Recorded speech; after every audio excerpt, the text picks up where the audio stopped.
Hey everybody, welcome back. It's a hot one today.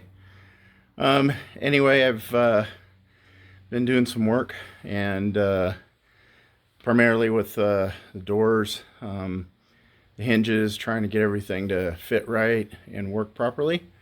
So let's go back and check out what I've done. So here we are. I've got the door back on. I have some little black spots on here. That's because I've redone how the door skin actually mounts to the shell. And I find it much easier to, much more secure and easier to take on and off.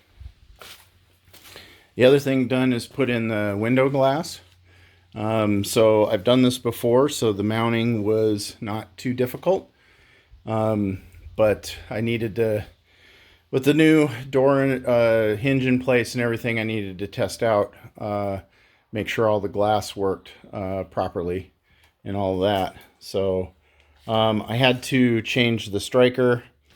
So I'll show you that in a second. But I think we're getting close. We still have a little bit of a gapping issue here. So somehow I'm going to have to bring this out so that it sits on the door glass nice and even. So that's something we work.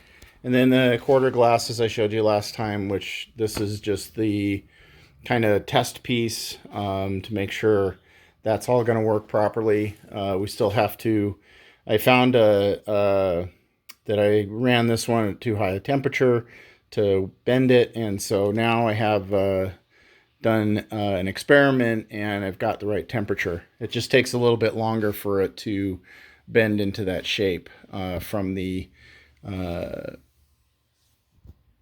form that we made out of aluminum. So but everything else is fitting quite nice. So obviously we still have some work to do here on the roof. So we'll get to that in a minute.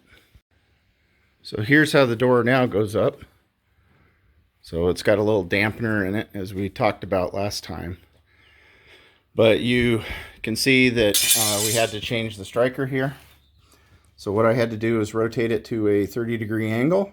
And then I also had to put this slider plate in here so that the striker here that I now have angled at 30 degrees as well will actually fit in that hole. And then so now you can see as we close the door, it nicely sits in there. So it's going to have a little bit more kind of cushion when it comes down because I don't have the seals in yet. So once I do that, that will fit pretty well. We also have some gapping down here. I'll take care of that as far as the body work. And then have a kind of a big gap here that I have to take care of between the fender and the door. So I can pull the door out a little bit by the way it's been being mounted, so I may actually do that to match this here. So as you can see, we can put the window down.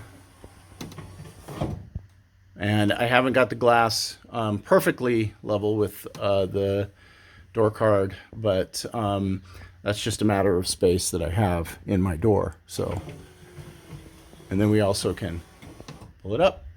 So that's working nicely. So that's kind of a quick update. There was actually a lot of things that went into doing the doors. I had to move the position of the gas shock so that the door wouldn't come down and slam into the striker. So it's a little bit easier now. Again, when I put the seals in, I should get kind of a softer door close. But now it goes right into the striker. It doesn't hit anything else as it's coming down, which is really nice. So I spent a lot of time on the fit and finish of that just to make sure that these doors work. And again, huge shout out to Dale for the hinge design because it's working perfectly on this car. And the beauty about it is that now where I had before, I had interferences when the door opened, especially up by the front quarter window. I don't have those anymore. So that's a big plus. So anyway, if you haven't subscribed, please do. That's all I have for you today. And stay cool out there. Bye.